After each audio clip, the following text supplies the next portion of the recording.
my friends had been there. Must have been 1988, 89. And she told me about it. I never got around to it.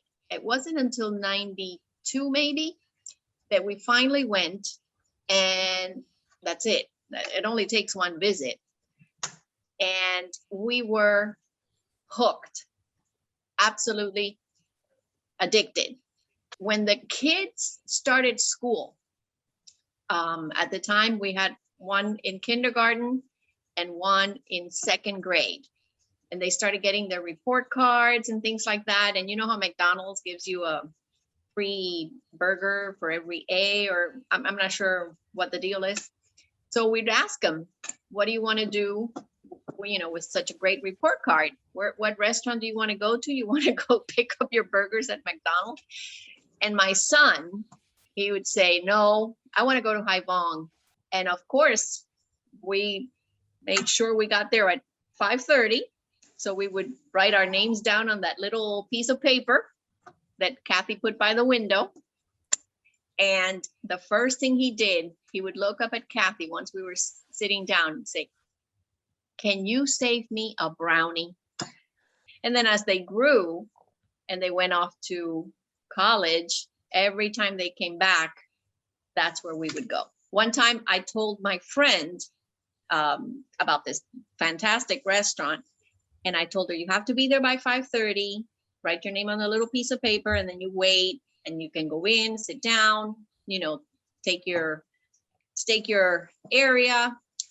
And she goes, are you sure? Because my husband, you know, he's a little hyperactive. And I said, oh, he's going to love it. Just make sure you get there with plenty of time so that you can, you know, make sure you have time. And so they got there, and they were not the first ones. Everything was booked. You know, it's like a first sitting and then you have to wait for the second sitting. So they didn't make it to the first sitting, and he's trying to wait inside. And you don't do that. And Kathy came and put her hands over his shoulder and said, son, I think you need to go to Versailles or La Carreta, because it's going to be a long time.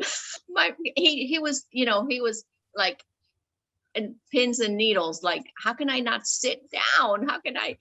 And he just went to Versailles. Kathy was funny. One time when my nephew went, and Kathy just broke a fight. There was a fight in the middle of the restaurant, and she kind of separated and said, oh, no, we don't do that here. We don't do that here. Sometimes Kathy would come out and like if we were hungry and starving and we started ordering all these food, and she'll take a little piece of paper and said, oh no, that's too much. That's too much food. You got to cut down. You got to cut down some, there's too much. You can't eat all this. And I'm like, I'll take it home. Doesn't matter. It was definitely one of a kind. It was one of a kind restaurant. I'm a Cuban immigrant, so I can relate. When my grandmother came in 1960, she went and worked as a migrant worker to pick tomatoes down in Homestead. From there, she moved up to delivering eggs in Coral Gables. And from there, she moved up to working at a restaurant until finally, eventually, you know, they were able to keep moving up and settled. And my grandfather came because my grandmother came by herself first with my uncle to get him out of that military nightmare that was going on. When my grandfather came, he worked for the sugar mills, and he was able to get a job back in accounting with a sugar mill, and things got better and better.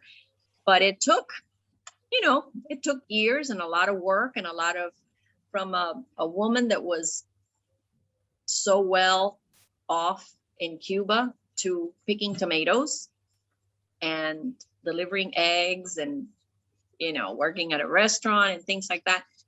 She taught us a lot. because after that, after she was here and settled, then of course we came, and it was a little bit easier. You know, my parents didn't have to go pick tomatoes, but they worked in a factory until things got better. My mom was a teacher. My dad was an accountant, until finally they were able to come out of the factories and get jobs in their field, learn the language. It's hard, but if you work and if you have the push, the drive, that inner umph. Tongue came from a culture that was a bit harder, quite tougher to assimilate, you know. And she went through some tough times,